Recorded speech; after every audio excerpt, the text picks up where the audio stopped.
O'zbekiston davlat jismoniy tarbiya va sport universitetining Nukus filiali talaba sportchilari Abu Rayhon Beruniy nomidagi Urganch davlat universitetiga tashrif buyurishdi. Safar doirasida sportning qator turlari bo'yicha o'rtoqlik uchrashuvlari tashkil etildi. Ushbu bellashuvlar tafsilotlari bilan muxbirimiz Davron Sharipov tanishtiradi. Ko'p yillardan beri Qoraqalpog'iston Respublikasi va Xorazm viloyati talabalari boshqa sohalardagi kabi sportda ham muntazam o'rtoqlik uchrashuvlar o'tkazib, tajriba almashib turishadi. Bu gal Abu Rayhon Beruniy nomidagi Urganch davlat universiteti talabalari O'zbekiston davlat jismoniy tarbiya va sport universitetining Nukus filiali talaba yoshlar delegatsiyasini qabul qildi. Mamlakatimizda amalga oshirilayotgan yoshlar siyosati bag'darlaridan kelib chiqib, Urganch mamlakatlik universiteti student yoshlari bilan bizning filialimiz student yoshlar o'rtasida do'stlik uchrashuvlarini o'tkazuv maqsadida keldik.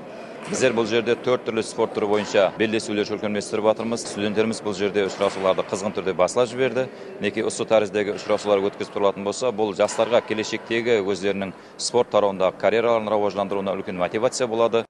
Urganch universiteti sport bazasida mamlakatimizning 2 hudud talabalari stol tennisi, badminton, shaxmat va mini futbol sport turlari bo'yicha kuch sinashdilar. Kichik raketka ustalarining yakkalik uchrashuvlarida Urganch oliygohi sportchilarining qo'li baland keldi.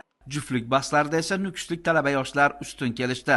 Badminton sport o'yinida imkoniyati cheklangan sportchilar bahslashdi. Musobaqaning bu turida ham mehmonlar g'alaba qozondi. Intellektual o'yin shaxmatda erkaklar o'rtasidagi partiyalarda mezbon jamoa vakili, ayollar o'rtasida esa qoraqalpog'istonlik talaba g'alaba qildi. Mini futbol qarama-qarshiligi 2-2 durang hisobida yakunlandi.